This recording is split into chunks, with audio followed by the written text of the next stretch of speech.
Buenos días, señoras y señores parlamentarios de la Comisión de Salud. Bienvenidos una vez más y en un año nuevo. Esperemos que sea fructífero para todos, para unos más que para otros. Y nos reunimos en sesión de trabajo y contamos con la presencia de representantes de la asociación Hiru Hamabi para informar de su situación y de las peticiones que elevan al Parlamento y a las administraciones competentes con el fin de mejorar los servicios que se prestan a los niños entre 0 y 16 años con daño cerebral adquirido.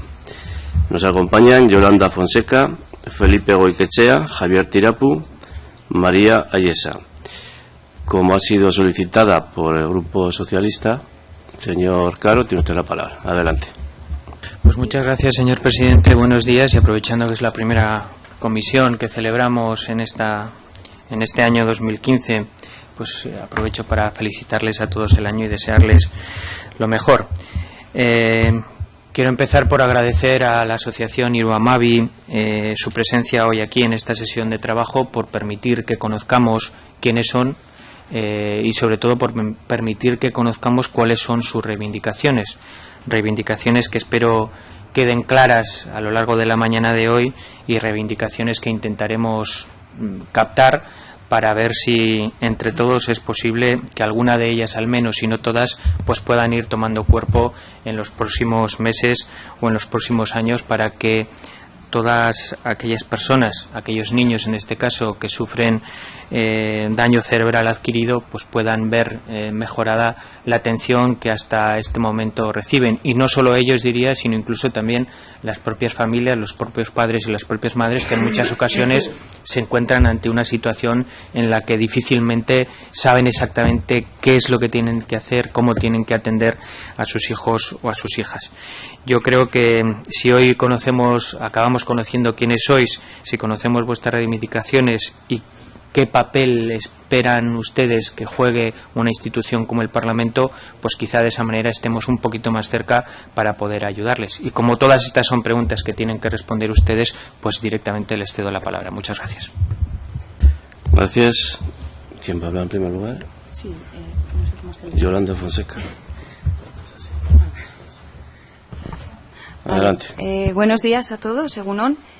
Primeramente me gustaría daros las gracias y por atendernos y darnos la oportunidad de tener voz en este Parlamento para tratar la problemática, como ha dicho Samuel, que afecta a un colectivo de especial vulnerabilidad, que son los niños afectados por daño cerebral adquirido.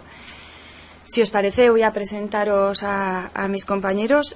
Ahí tenemos a Felipe Goicoechea, que es vicepresidente de la asociación, María Ayesa, que es trabajadora social, y contamos con la presencia de Javier Tirapu, que es clínico experto en daño cerebral, por sus aportaciones y estudio al daño cerebral adquirido y al daño cerebral en general. Es Premio Nacional en Neurociencias en el año 2012. Os puedo decir que es una referencia a nivel estatal y ha decidido apoyarnos a nivel técnico, lo cual es de gran ayuda para nosotros. Y por último me presento yo, que soy Yolanda Fonseca y soy presidenta de la asociación, y junto con Felipe somos padres de un niño afectado de DCA, de daño cerebral adquirido. Daré paso de palabra a Javier Tirapu, que hablará primero sobre qué es el daño cerebral adquirido infantil. Os daremos después unas breves pinceladas de lo que es la asociación, lo que es Hiru Hamabi, y por último pasaremos a comentaros qué son nuestras demandas. Entonces doy la palabra a Javier Tirapu. Hola, buenos días a todos. Gracias por vuestro interés en esto que os vamos a plantear y en estas necesidades de este colectivo. Y bueno, mi implicación en este tema viene dado de que yo he trabajado y sigo trabajando desde hace 24 años en la clínica Obarmin con daño cerebral. Lo que he visto es que se atienden a chavales a partir de los 16 años, pero antes de los 16 años no se presta atención a los pacientes con daño cerebral adquirido. El problema, primero, tal vez sería definir el daño cerebral adquirido, ¿no? Y la Vermont Division en 1999 hizo una definición consensuada, ¿no? De que y que ha sido aceptada por la comunidad científica y se mantiene vigente como la más válida, que dice que el daño cerebral está producido por una lesión en el cerebro, ¿no? De naturaleza no degenerativa, es decir, degenerativas serían las demencias, por ejemplo, ¿no? O de naturaleza genética, por una mutación genética, eso no sería daño cerebral adquirido. Y que se produce un daño en las estructuras del cerebro. Como consecuencia del daño en las estructuras del cerebro se produce una alteración de la conciencia, es decir, el niño, en este caso, hablando de 0 a 16 años, entraría en un coma, ¿no? Y después del coma se producen daños en el cerebro y esos daños a su vez producen unas consecuencias de todo tipo, desde consecuencias motoras, cognitivas, emocionales y conductuales. Es decir, afecta un poco, digamos, a todas las esferas, ¿no?, en las cuales el individuo se relaciona, ¿no?, e interactúa socialmente e incluso, diríamos, aprende. ¿Cuáles son las causas más frecuentes en el daño cerebral adquirido? La mayoría de ellas son tumores cerebrales, ictus, accidentes cerebrovasculares, que son menos frecuentes en niños, pero los hay normalmente por malformaciones venosas de nacimiento que producen trombos, ¿no?, por alguna malformación venosa, por aneurismas, traumatismos craneoencefálicos, epilepsias refractarias al tratamiento, es decir, epilépticos que no responden a fármacos, ¿no? Se va produciendo daño cerebral en las neuronas, ¿no?, por las descargas epilépticas. Algunas anoxias, falta de oxigenación, ¿no?, en el momento del parto o minutos después del parto, la falta de oxígeno produce lesiones en diferentes regiones cerebrales. Encefalitis herpéticas, por ejemplo, algunos tipos de encefalitis que llegan, ¿no?, al cerebro, ¿no?, infectan al cerebro y matan neuronas, las meningitis, por supuesto, y algunas otras más, ¿no? Pero bueno, como veis, ¿no?, hay múltiples causas que producen daño cerebral adquirido. Ahora bien, cuando hablamos del daño cerebral adquirido tenemos que tener en cuenta algunos datos que son muy importantes, ¿no?, como por ejemplo la localización de la lesión. Es decir, el cerebro, no os voy a dar una gran explicación sobre el cerebro, pero sí que el cerebro está, digamos como dividido en funciones, ¿no?, y cada función está en una región cerebral. Por lo tanto, tenemos una población muy heterogénea porque depende de dónde se localice la lesión, el sujeto tendrá un tipo de déficit o tendrá otro tipo de déficit, ¿no? Puede tener una alteración del lenguaje, puede tener una alteración de la percepción visual, ¿no?, o del reconocimiento de objetos a través de los sentidos, lo que se llaman agnosias, puede tener una afectación del control motor, del movimiento, lo que se llaman apraxias, ¿no?, puede tener una afectación de lo que se llaman funciones ejecutivas, que es la capacidad de resolver situaciones nuevas, lo que clásicamente hemos llamado inteligencia, puede tener alteraciones de conducta, porque a veces nos parece que la conducta, ¿no?, es como una respuesta que tiene el niño ante la lesión cerebral y que responde, por ejemplo, impulsivamente o agresivamente porque no acepta los déficits cognitivos que tiene. No, pero el control de la conducta también está en regiones cerebrales, ¿no?, que pueden verse afectadas por la lesión y pueden tener alteraciones conductuales severas por la propia lesión cerebral. Y alteraciones emocionales también, ¿no? Es decir, por ejemplo, lesiones en el hemisferio izquierdo, ¿no?, es fácil que produzcan en los niños cuadros afectivos de tipo depresivo. En cambio, en el hemisferio derecho no se deprimen, ¿no? Por tanto, incluso los aspectos afectivo-emocionales pueden estar incluso ligados a la propia lesión cerebral. ¿Qué implicación tiene esto? La implicación que tiene esto es básicamente en la evaluación y en la intervención. No parece lógico que niños que tengan daño cerebral de 0 a 16 años no sean evaluados por un especialista en neuropsicología, y no porque yo sea neuropsicólogo, ¿no?, sino porque los neuropsicólogos, la neuropsicología es una ciencia que estudia la relación entre la conducta humana, el comportamiento humano, cualquiera que sea, y el cerebro, y las estructuras que sustentan ese comportamiento humano, ¿no? Digamos, de alguna manera, que ya esto que pensábamos antes de que el cerebro y la mente eran diferentes, en ciencia ha muerto, ¿no? Y todo lo que pensábamos antes que estaba en la mente, sabemos que está en el cerebro. Y todos los procesos cognitivos, por complejos que sean, están en el cerebro, ¿no? Por lo tanto, deberíamos evaluar a cada sujeto individualmente para saber, ¿no?, qué repercusiones cognitivas tiene ese daño cerebral en ese individuo en concreto, qué alteraciones conductuales tiene y qué alteraciones emocionales, ¿no? Y así hacer un perfil, digamos, ¿no?, de cómo está su cerebro y cómo, de alguna manera, qué secuelas le ha dejado el daño cerebral. ¿Para qué? Para así hacer un programa de neurorehabilitación individualizado para cada uno de los pacientes en función, ¿no?, de las funciones conservadas y de las funciones afectadas. ¿Para qué? Para orientar al cerebro con experiencias, ¿no?, es decir, con ejercicios, con ciertas actividades determinadas que se llaman neurorehabilitación, para guiar al cerebro, para reorganizarse y minimizar el impacto del daño cerebral. Es decir, para guiar al sujeto al máximo de sus potencialidades dentro de un cerebro lesionado, ¿no? Planteando siempre algo que, como decía un americano, ¿no?, en una de sus conferencias, no tenemos que plantear que un cerebro lesionado es, en vez de si un cerebro sano son 3 naranjas, un cerebro lesionado son 2 naranjas. No. Un cerebro lesionado son 2 manzanas, decía él, ¿no? Es decir, es un cerebro distinto y debe reorganizarse. Y nosotros debemos orientar a la reorganización de ese cerebro. Nosotros, desde esta perspectiva, no sé cuánto tiempo llevo, pero me gustaría hacer énfasis en un tema, ¿no?, que es muy peculiar, ¿no?, y que a mí me parece muy interesante, y que es para reflexionar, evidentemente. Podríamos decir, bueno, pues que vayan a la escuela y que los orientadores y los maestros se encarguen, ¿no?, de enseñarles, ¿no?, el típico diseño curricular, ¿no?, de la educación. Pero la educación no está diseñada tal y como funciona el cerebro.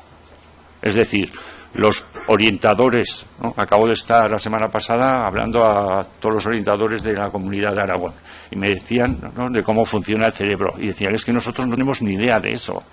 Y la pregunta es, ¿no?, los orientadores, ¿no?, que con toda su buena voluntad ayudan en los colegios a los niños, pueden ayudar a niños con daño cerebral si no saben ni siquiera el funcionamiento del cerebro. Nadie les ha enseñado, yo no les reprocho nada, ¿no?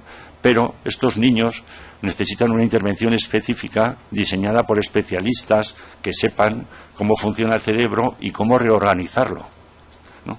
Porque lo que vamos a hacer es cosas increíbles, como llevar una función de un hemisferio cerebral a otro.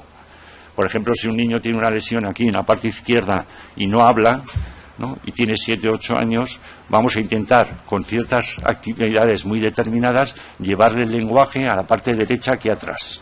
Y va a hablar con esta parte del cerebro a partir de ahora. Pero para eso hay que saber mucho, ¿no?, y hay que ser especialista en diseñar programas para guiar, ¿no?, a las neuronas que estaban diseñadas de fábrica para dibujar, porque con esta zona se dibuja, para que ahora no dibujen, para que hablen, porque para el ser humano es más importante hablar que dibujar, ¿no?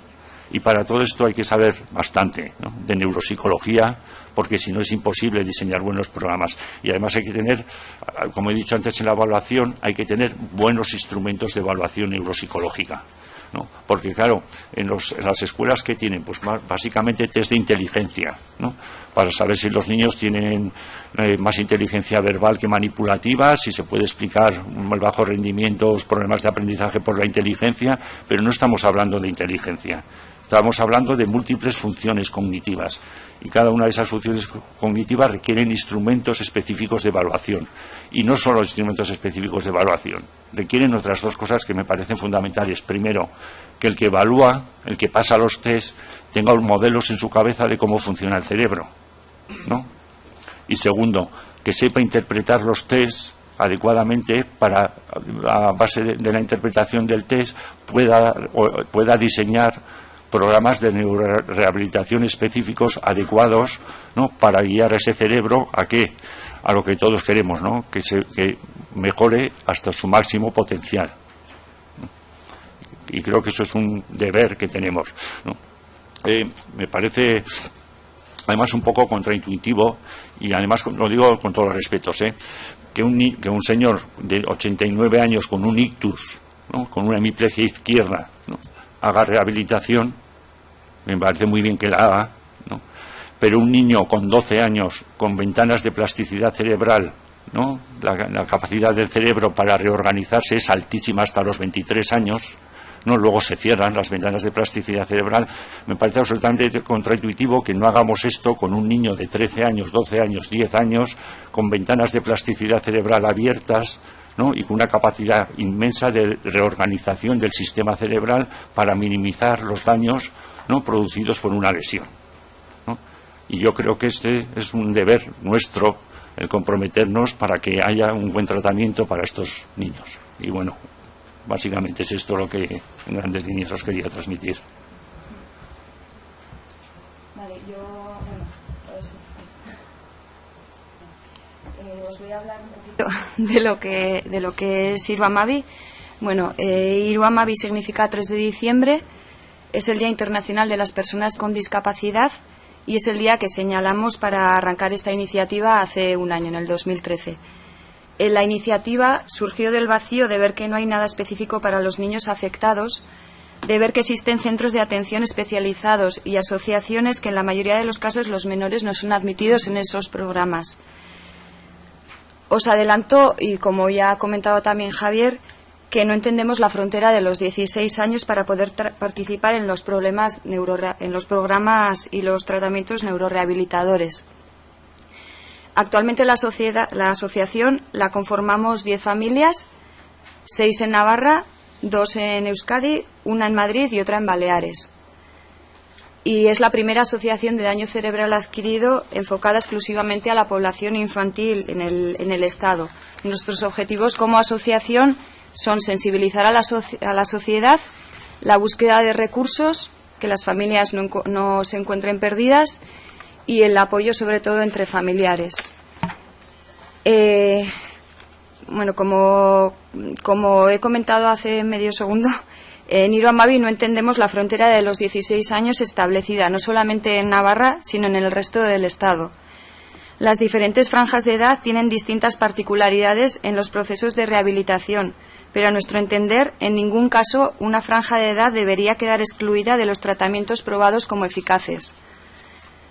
Según el principio de equidad, sanitariamente los menores deben tener las mismas oportunidades o más, como ha dicho Javier, para acceder a servicios de neurorehabilitación prestados o concertados por los sistemas públicos de salud.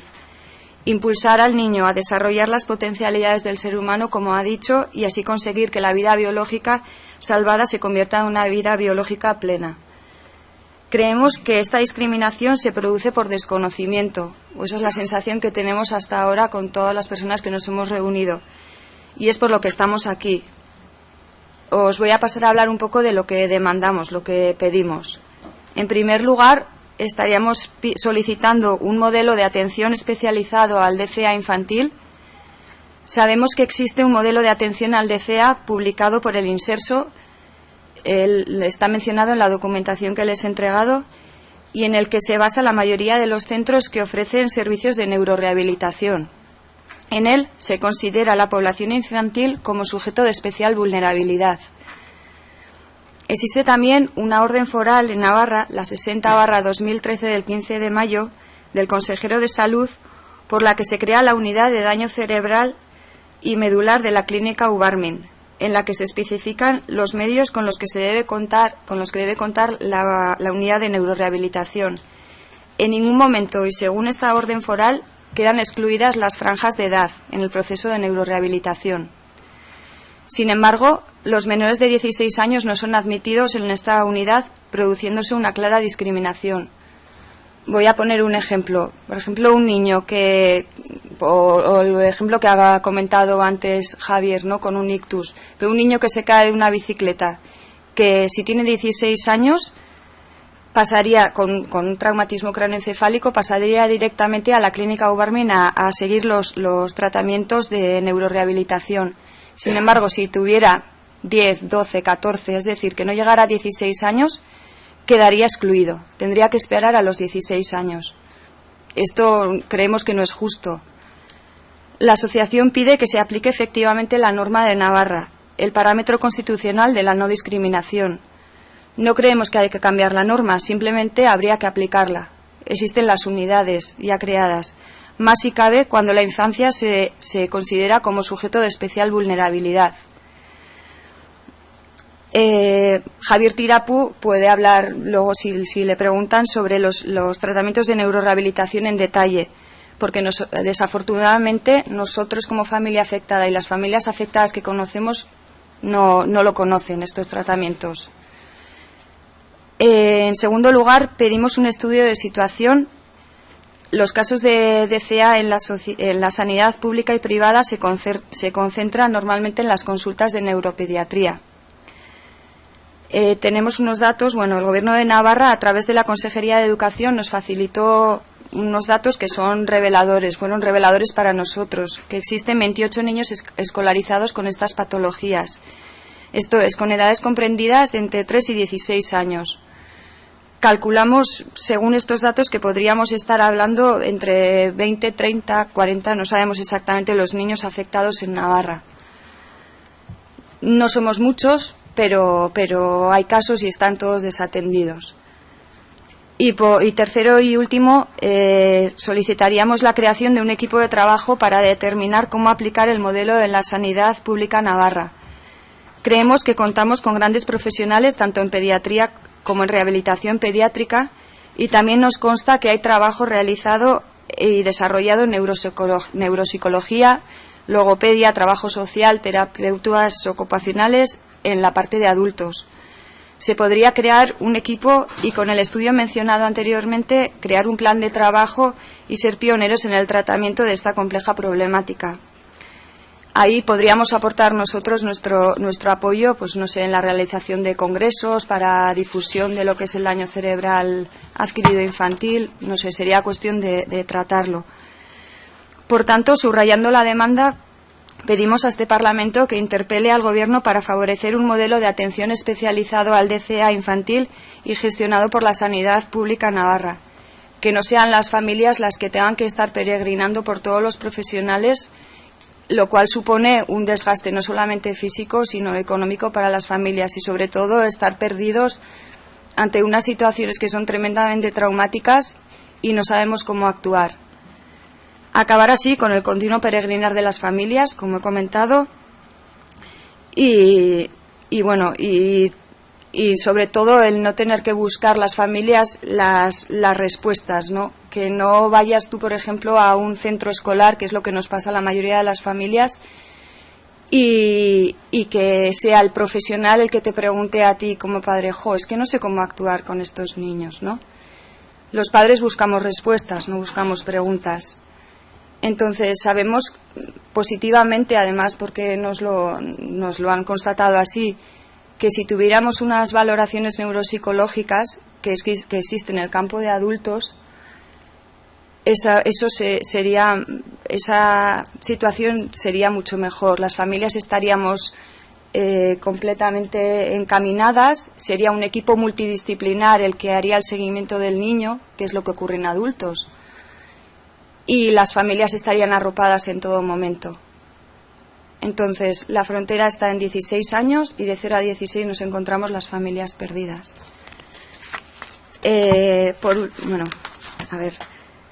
Creemos que esta comparecencia queda fuera de debate político y así lo esperamos. La asociación no representa ninguna ideología y hemos podido compartir y comprobar que ya existen diferentes sensibilidades a este respecto. Nos gustaría que por consenso se tomara alguna medida que impulse las demandas mencionadas anteriormente. Creemos que son demandas justas y de autoprotección para la sociedad. Repetimos, nadie está libre de sufrir un DCA y, por desgracia, los niños tampoco. Gracias de nuevo por vuestra atención. Mila esker. Gracias. ¿Y si tenéis alguna pregunta? Bien, pues comenzamos por los portavoces de los grupos. En primer lugar, señor Caro, por el Grupo Socialista, tiene la palabra. 5 minutos como máximo. Muchas gracias, presidente. Yo creo que no será necesario utilizar los 5 minutos, porque creo que las demandas, que sobre todo era lo que más interés suscitaba, al menos para este grupo, creo que han quedado suficientemente claras, y lo único que les puedo trasladar es que intentaremos hablar con el Departamento de Salud para ver en qué medida y en qué plazo algunas de estas reivindicaciones pudieran tomar cuerpo, y que esa atención específica más especializada que ustedes están demandando en diversos aspectos, no solo en el neuropsicológico, sino también incluso en el educativo, porque es curioso que es verdad que las familias tengan que llegar a un colegio y que tengan que explicarle a los educadores cómo tener que atender a un niño en estas circunstancias. Pues bien, yo creo que hay sin lugar a duda ámbitos de mejora en los que se puede trabajar desde mi punto de vista y a priori, no sé lo que dirá el departamento cuando le preguntemos, sin grandes dificultades, y por tanto no tengan duda ustedes de que lo vamos a reclamar, o al menos vamos a intentar intercambiar opiniones con el propio departamento para, como digo, ver si conseguimos avanzar al menos algo y, bueno, quizá en un periodo de tiempo razonable, pues algunas de estas demandas puedan ser atendidas. La verdad es que la pregunta que yo les quiero trasladar, ustedes dicen no se presta atención. Es verdad que hay una barrera clara a partir de los 16 años. Yo no sé si eso lo vamos a poder cambiar o no, espero que sí, pero claro, cuando yo le pregunto al gobierno si hay atención, pues ustedes saben, porque yo les he trasladado la información, aunque un poco tarde, quiero pedirles disculpas por eso. Es verdad que ellos relatan una serie de medios con los que disponen que yo no sé si son los suficientes o no. Son medios, pero entiendo que incluso puede que estuviesen mal orientados, porque ustedes están reclamando una atención específica y parece que a toda la persona que tiene un problema de este tipo se la mete en el mismo saco y se les trata a todos por igual, independientemente de las edades, e incluso, como se dice, con ciertas barreras. Yo no sé cómo valoran ustedes los medios que actualmente de los que dispone la administración, y sobre todo también me gustaría que nos dijeran qué valoración hacen ustedes del método PETO, que en algunas ocasiones ha estado en el debate en este Parlamento. En ocasiones anteriores incluso hemos discutido sobre las partidas económicas que eran necesarias destinar a este método. No sé si desde el punto de vista profesional se nos puede orientar un poquito más en los beneficios que tiene, si es importante seguir apoyando el método PETO o no. Hoy cuenta con una subvención de 119.000 euros, que entiendo que es probablemente escasa, y seguramente las familias que están siendo atendidas a través de este método, pues seguramente nos dirían que es insuficiente, aunque menos es nada, evidentemente. En fin, son cuestiones que dejo encima de la mesa, que me gustaría que desde el punto de vista, sobre todo clínico, pues nos pudiesen contestar, y a partir de ahí simplemente ofrecerles nuestra colaboración para, insisto, no sé en cuánto tiempo ir avanzando en la consecución de las demandas que ustedes nos han planteado. Nada más, muchas gracias y ánimo, y a seguir trabajando. Gracias, señor Pérez Prados, por UPN. Sí. Muchas gracias y buenos días.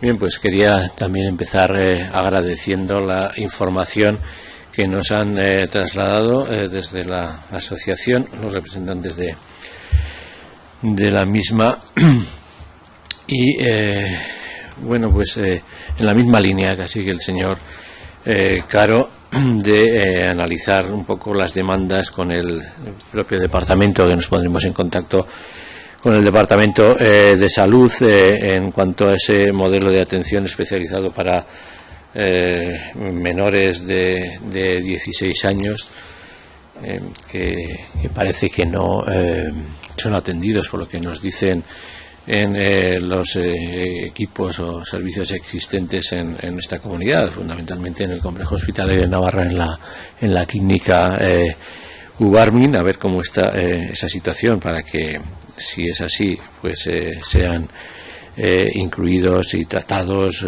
como creo que serán. No sé, me cuesta mucho creer que sean, o sea, que no tengan una atención, ¿no? Estas personas menores de 16 años, pero bueno, habrá que analizarlo, contrastarlo e intentar que como todo ciudadano de Navarra pues tenga esa atención que necesita. Vamos, la segunda demanda, que es el estudio, el informe de la situación actual de las personas afectadas, o de los casos que pueda haber, o de las prevención que se puede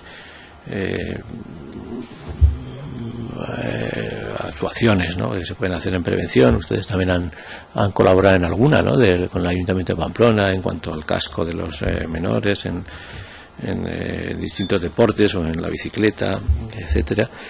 Pues y junto ya con la tercera, que es la creación de un equipo o de un grupo técnico de trabajo que vaya elaborando un plan de estos recursos de atención especializados necesarios para atender la neurorehabilitación de estas personas. Digo, pues ponernos en contacto con el Departamento de Salud para analizar todas estas demandas que nos han trasladado e intentar de la manera lo que sea posible desde nuestro grupo parlamentario, en que una vez analizadas puedan ser atendidas, ¿no?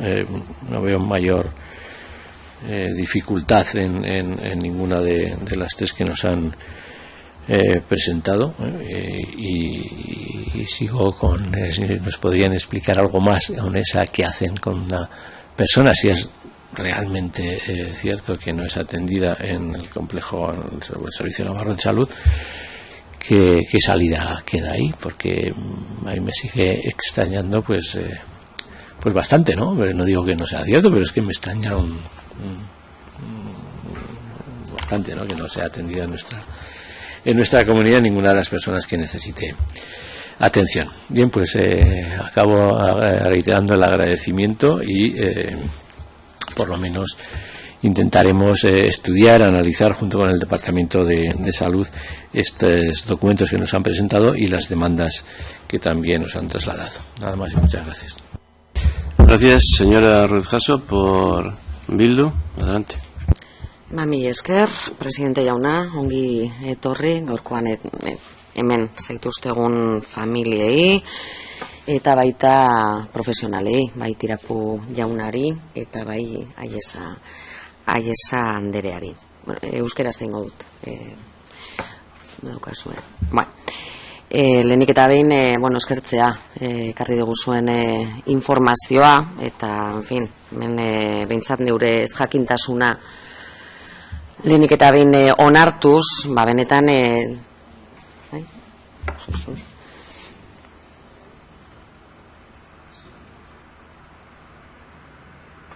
¿Ya? ¿Sí? Ah, vale. Bueno, berriro, eskerrak ematea gaurkoan eman diguzuen informazioarengatik, hemen egoteagatik, eta, onartuta, ezta, neure ez jakintasuna behintzat gai honetan, lehenik eta behin aitortzea egoera latza dela, eta nik behintzat erabat harrituta utzi nau, hemen planteatu duzuen gabezia, ezta? Garbi dago 16 urtera arte benetan, eta Tirapu jaunak aipatu duen moduan, eman digune azalpenean oso garbi gelditzen den moduan, umeengan, ezta? Hartutako kalte zerebralak atzera egiteko, edo behintzat burmuina berak esan duen bezala, reordenatzeko egin daiteken bidea benetan emankorra izan baldin badaiteke, pertsona helduengan baino askoz ere gehiago, ez egotea benetan eredu bereziturik hori horrela egiteko, benetan atentzioa ematekoa da. Ze irizpide erabiltzen dira, ez dakite administraziotik erantzunik jasotzen duzue. Claro, hemen nik uste dute garbi dagoen gauza bat dela, benetan agindu foral bat baldin badago, legez, ez baldin bada inongo diskriminaziorik egiten, eta teorian ez baldin badago adin mugarik, ze irizpide erabiltzen du administrazioak 16 urtera iristen ez diren aurrak ez sartzeko edo unitate, azpi unitate bat egiteko. Osa, zergatik ez da horrela egiten? Erantzunik jaso duzue? Dira, irizpide ekonomikoak dira, bestelako irizpideak dira, ez da erraz ulertzen, ez da? Hori, igual Tirapu jaunak ematen aldigu erantzunen bat. Eta gero, eskatzekotan, hori da, zuek planteatzen duzuenean, arreta eredu berezitu bat ematea, izango litzateke, dozuek ikusten duzun moduan, ubarminen barruan dagoen unitate horren baitan 16 urtera bitarteko aurrei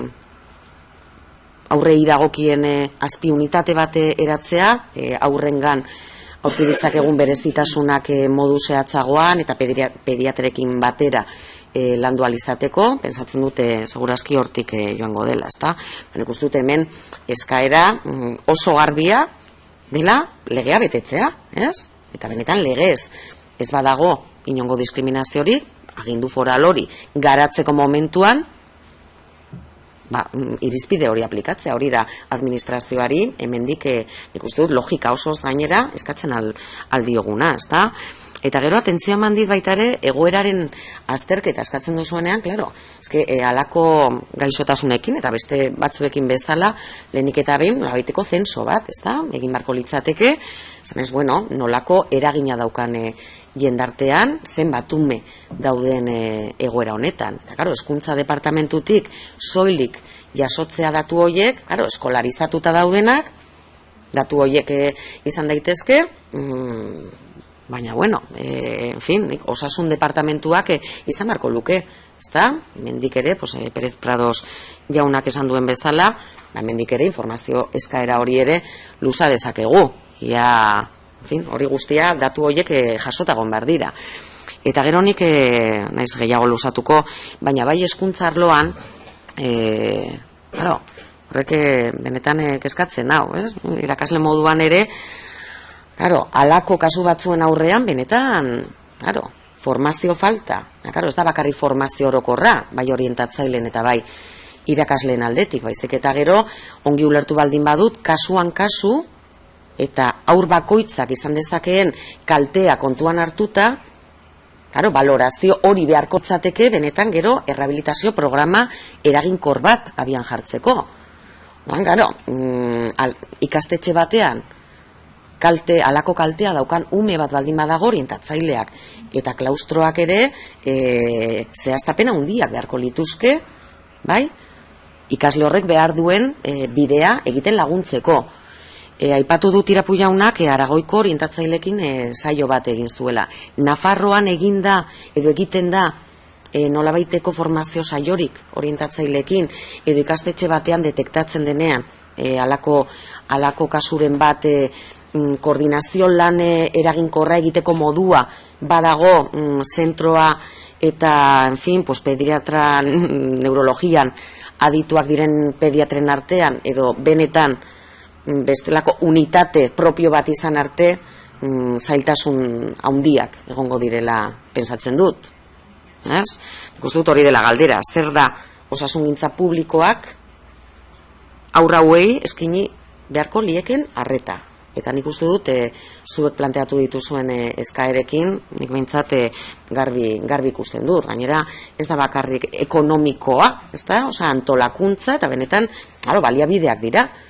Eske, iruditzen zait, erabat logikoa eta erabat harrituta benetan 16 urtera arte halako neurririk hartu ez delako edo hartzen ez delako. Eta benetan babesgabetasun hori bai familien kasuan eta aurren kasuan benetan oso larria iruditzen zait. Beraz, gure aldetik planteatu duzue, hau batez nik uste dut hemen, en fin, sensibilidadea egongo dela eta en fin, logikoak diren gauzen artean saiatuko gara eta gure prestutasun osoa ere beste taldeekin batera eskaera zehatzak egiteko Nafar gobernuari eta administrazioa bultzatzeko benetan urratsak eman ditzan.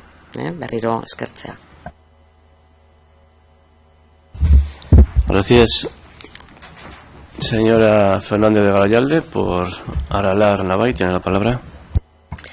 Eskerrik asko, presidente jauna, eta egunon denoi, eta egunon zuei debei, eta ongi etorriak parlamentu honetara.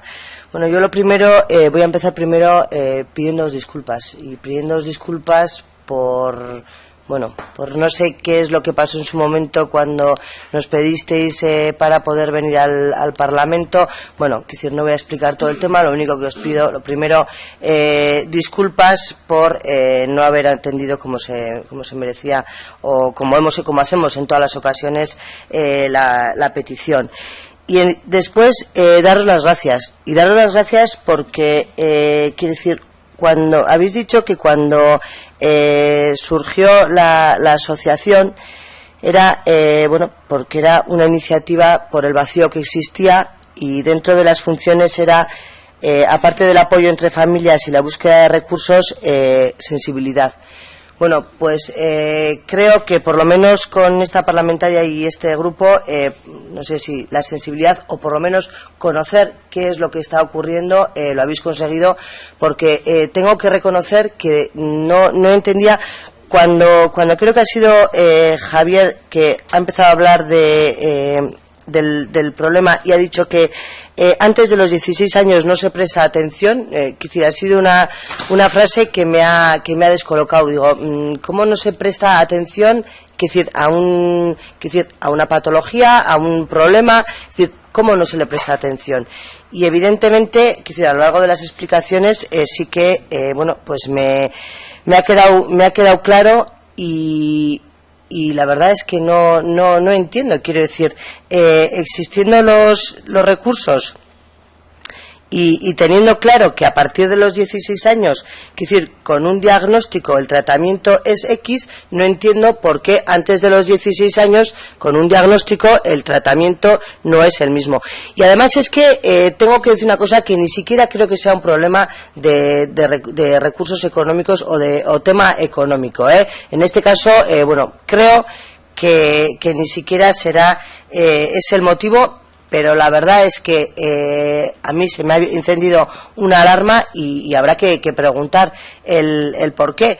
Pero bueno, no lo entiendo. Y sí que es verdad que comparto, por cierto, ha sido he estado a gusto escuchando al señor Tirapu, las explicaciones que nos ha dado, pero sí que es verdad que bueno, pues tiene que haber un buen diagnóstico hecho por neuropsicólogos, luego tiene que haber una neurorehabilitación, sobre todo además teniendo en cuenta la capacidad importante e inmensa de reorganización cerebral que tienen estas personas, pero claro, también es cierto, y por supuesto que lo comparto, es que esto no se puede dejar a los educadores o en el mundo de la educación, con todos mis respetos también. Que es verdad que hay que conocer todas las funciones cognitivas y sabiendo lo que estamos hablando, cuál es el conocimiento del funcionamiento del cerebro, la capacidad para interpretar los test y la capacidad para poder tratar lo que aparece en esos test, que evidentemente con lo que nos ha dicho el señor Tirapu, es un tratamiento complicado, es decir, teniendo en cuenta que en el cerebro la parte del habla está en un punto concreto, si hay que remodelar todo para que pase a otro, evidentemente, se necesitan expertos y buenos expertos, con lo cual creo que, bueno, comparto absolutamente lo que ha comentado. Y luego, sobre todo, luego hay otro tema, y es que teniendo una orden foral que no excluye a nadie, y teniendo en cuenta que siempre hablamos de la no discriminación en los tratamientos, y que las unidades están ya creadas, no entendemos el por qué no se tratan a estas personas, estos niños y niñas, realmente como merecen o como deberían de ser tratados. Puedo entender la edad por el tema de pediatría, no pediatría, pero bueno, eso no limita para que no haya recursos para todas las personas. Quiero decir, como los hay en otros campos. También está separado la parte de pediátrica hasta los 16 años y no pediátrica a partir de los 16, pero los recursos están para todas las personas. Entonces, no llego a entender pues todo lo que nos habéis explicado y os creo, o sea, quiero decir, eso es evidente, pero no consigo entender. Y por supuesto que hacemos nuestras las reivindicaciones que planteáis, porque no creo que sean unas reivindicaciones tan extrañas. Simplemente que se cumpla esa orden foral, simplemente que haya los recursos necesarios para todas las personas, para el tratamiento de las enfermedades como tiene que ser, y que se haga un censo y un equipo de trabajo pues para poder llevar el tema. Y todo esto, claro, vosotros habéis dicho también que una de las funciones es la búsqueda de recursos. Nosotros creemos que más que la búsqueda, que aparte de que no tenéis que andar buscando recursos como asociación ni como familiares, creemos además que evidentemente esto se tiene que hacer desde la sanidad pública sin ninguna duda y no a través de asociaciones. Creo que es un tema muy serio con tratamientos muy complejos y muy serios como para que todo esto se haga desde la sanidad pública, sin ningún tipo de duda. Insisto, muchas gracias, porque a mí se me ha abierto no sabía que estaba ocurriendo todo esto y trabajaremos en el tema para informarnos más y conseguir las reivindicaciones. Muchas gracias. Gracias, señora Gorri, por parte del Partido Popular. Sí. Adelante. Gracias, señor presidente. Buenos días y doy la bienvenida y las gracias también a los representantes de la Asociación Iru Amabi por sus explicaciones, por su clara exposición y por presentarnos en sede parlamentaria sus inquietudes y sus necesidades. La verdad es que creo que la sensibilización por parte de todos los grupos está clara y no me voy a extender porque muchos de los argumentos que han utilizado los anteriores portavoces los hago también míos. El daño cerebral infantil adquirido es una lesión súbita en el cerebro que implica un cambio en la actividad neuronal, pero entiendo que es mucho más que un cambio en la actividad neuronal del niño, de la niña que lo sufre, ya que supone también un cambio brutal en la vida del paciente y sobre todo también en la vida de las personas que lo rodean. Actualmente no sé si Iru Amabi, sí sé que tienen apoyo, por ejemplo, de FEDACE, de la Federación Española de Daño Cerebral, y también de ADACE en Navarra, pero quería saber si Iru Amabi tendría cabida en esas asociaciones, si sería posible que esas asociaciones atendieran a los niños y a los adolescentes. Sé, por ejemplo, que FEDACE, en uno de sus cuadernos, concretamente en el cuaderno número 7, publicado en el 2008, es íntegramente dedicado al daño cerebral adquirido infantil. ¿Es ese tipo de protocolo, es ese tipo de intervención la que ustedes estarían demandando ahora mismo? Si pueden, sería interesante que me contestaran a eso. Imagino que lo que verdaderamente útil sería ponerlo en práctica en su totalidad, ¿no? Quizás sea poca cosa, pero creo que todos aquí les hemos ofrecido nuestra ayuda, creo que de forma sincera en todos los casos, y les pido que nos guíen y que nos digan por dónde y cómo canalizar sus necesidades y para ir consiguiendo más y más cosas positivas. Creemos que es importante continuar con la asistencia tras el alta hospitalaria, entiendo. Muchas veces el proceso de rehabilitación se interrumpe al salir del hospital y esto va a repercutir negativamente en el proceso de mejora y también entiendo en la aceptación social y en la integración en la sociedad. Vuestra llamada de atención, vuestro toque de atención hoy en esta comisión lo considero importante y muy necesaria. Sobre todo porque nos ayuda a paliar lo que entiendo que es nuestra mayor deficiencia, que es el profundo desconocimiento. Yo creo que todos los portavoces hemos usado esa palabra y vosotros también en más de una ocasión. El profundo desconocimiento que tenemos sobre este asunto. Creo que es, como digo, la palabra clave y es el primer obstáculo que todo el mundo debemos salvar. Digo que vuestra intervención me parece importante y necesaria porque vuestros requerimientos pueden ser los requerimientos y peticiones de cualquier otra persona, como lo ha dicho Yolanda, en cualquier otro momento de nuestra vida, de cualquier otra familia el día de mañana. Este hecho nos resulta difícil de procesar para los que estamos al otro lado, pero no nos damos cuenta de ello, pero es así como Yolanda lo ha dicho. La intervención del neuropsicólogo nos ha acercado un poco más al daño cerebral adquirido infantil y nos ha demostrado que desde luego que el trabajo que queda por hacer es mucho, que queda mucho por hacer porque el trabajo debe ser multidisciplinar. Se ha mencionado la educación, se ha mencionado la sanidad, el ámbito social, en todos los aspectos. El trabajo debe ser, pues como digo, multidisciplinar. Para ello debemos trabajar intentando dejar atrás ese profundo desconocimiento que existe y que entiendo que está lastrando los tratamientos y la atención a los niños y a las familias. Vuestras demandas nos parecen lógicas, urgentes y necesarias, pero para que sean útiles, vuelvo a decir, deben llevarse a cabo, indudablemente. Entonces, en ese camino que queda por recorrer, esperamos poder ayudaros y, desde luego, que queremos recorrerlo con vosotros y para ello nos ponemos a vuestra disposición. Nada más y muchas gracias. Gracias. Para responder a las preguntas o cuestiones.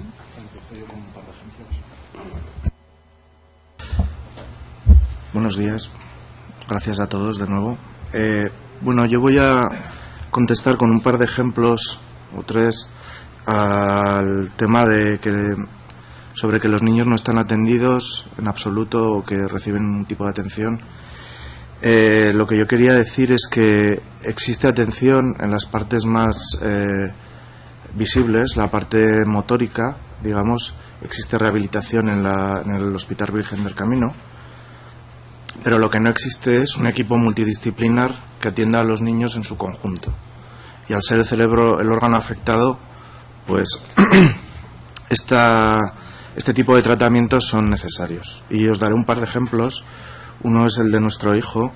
En el año 2007 sufrió una encefalitis que le mantuvo en coma 3 semanas y cuando salió, esto fue en noviembre, en enero recibimos un informe del hospital en la que en pediatría se decía en negrita: dadas las características del cuadro, interesa realizar estudio neuropsicológico con valoración del lenguaje, a fin de poder iniciar tratamiento a la mayor brevedad posible.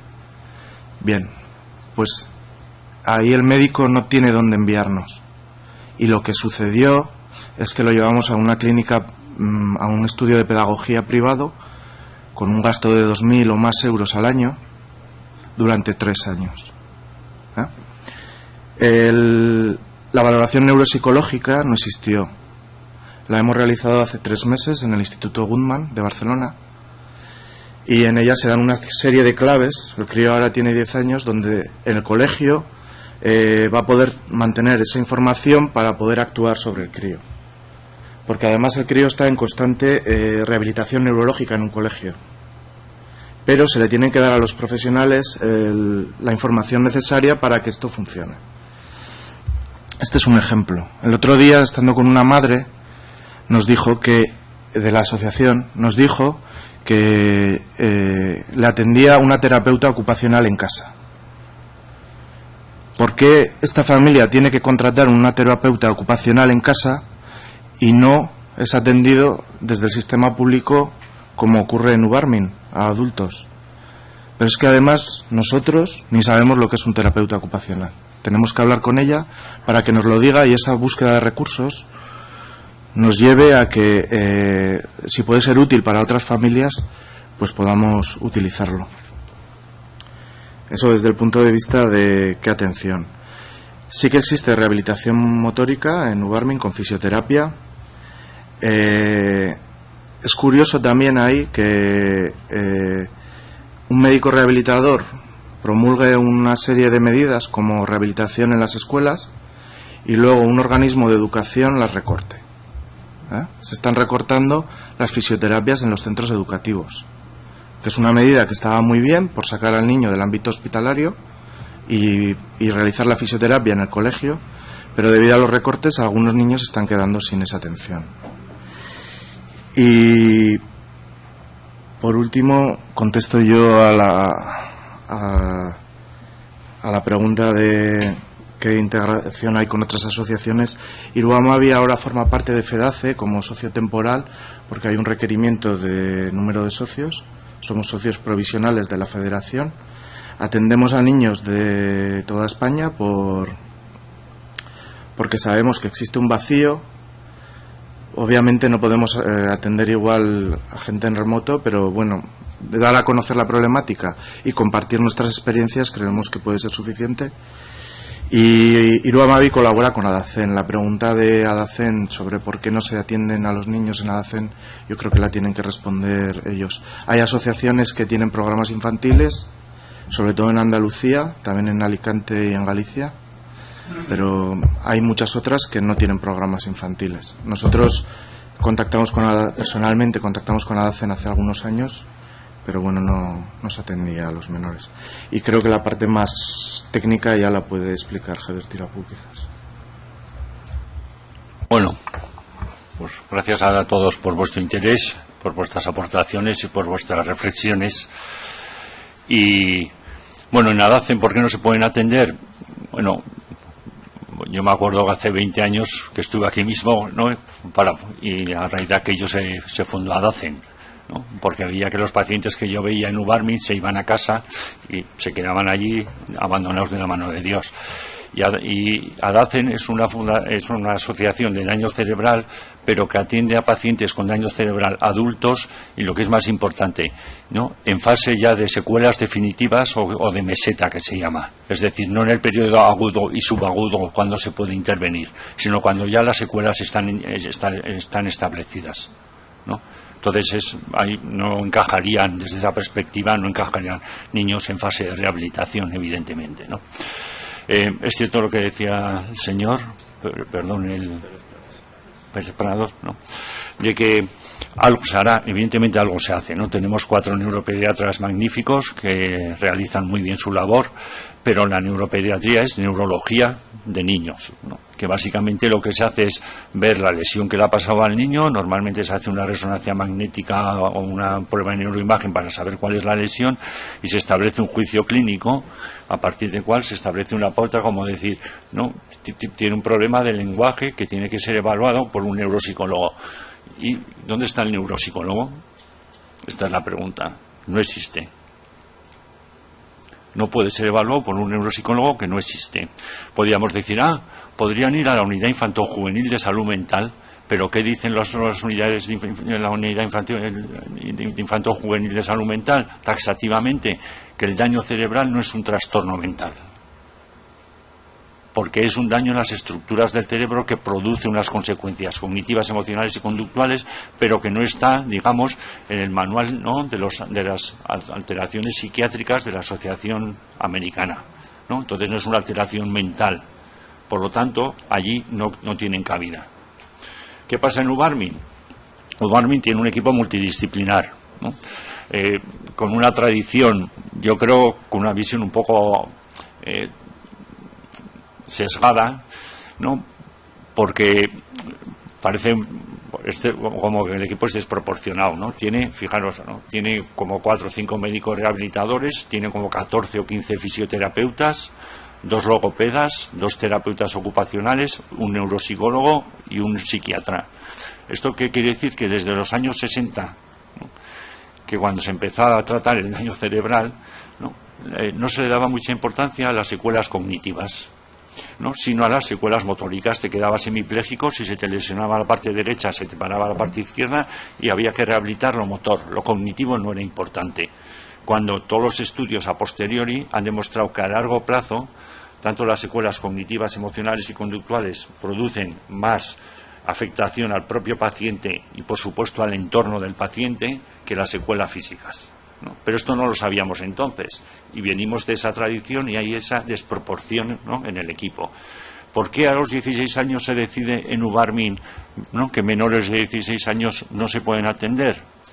Pues yo, si os soy sincero, creo que el criterio es absolutamente arbitrario. ¿No? ¿Por qué? Todos sabemos, ¿no?, vamos a ser sinceros, yo voy a ser sincero, ¿no?, que nos preocupan mucho las listas de espera. Sabemos que niños de 6 años no van a necesitar, como los mayores de 80, rehabilitaciones de 6-7 meses. Estamos hablando de rehabilitaciones de 5, 6, 7 y 8 años. ¿No? Si a un niño le pillas a los 8 con daño cerebral, te coges 30 niños de estos y ¿qué pasa? Bloqueas las listas de espera. Yo no entiendo otra explicación de por qué, ¿no? Yo trabajo en Ubarmin 24 años, ¿no? Ahora solo llevo 1 año en el CCI y voy todos los lunes, sigue yendo a Ubarmin, pero todavía no he encontrado un criterio objetivo de decir los menores de 16 años, ¿por qué no?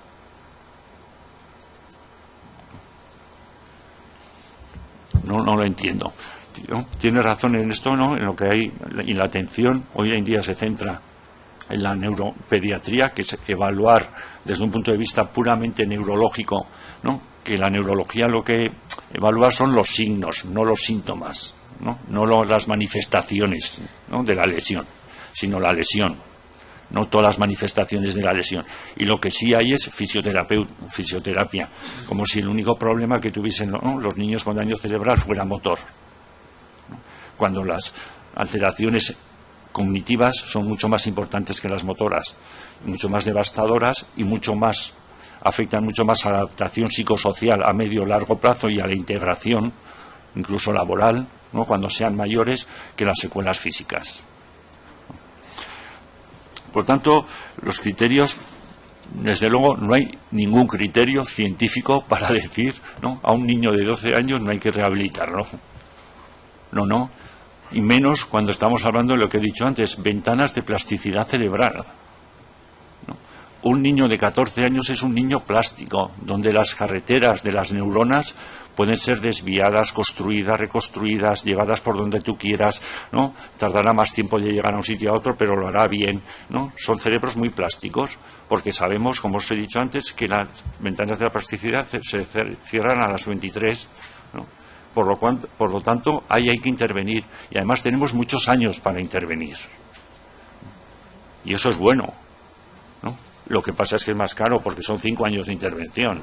Pueden ser para un niño de 10 años. ¿No? Y todo esto es lo que tenemos que reflexionar, en mi opinión. Porque detrás de esto creo que existen a veces, pues cosas como las listas de espera, de que no, de cómo nos vamos a cargar con un crío, pero claro, ¿no?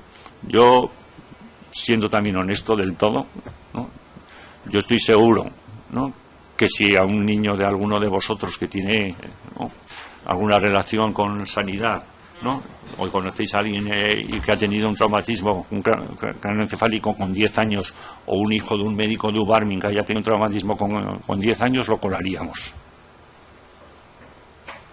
Seguramente, y lo trataríamos. Yo, siendo honesto, eso es lo que pienso. ¿No? Porque sabemos que necesita ser tratado por un grupo multidisciplinar especializado.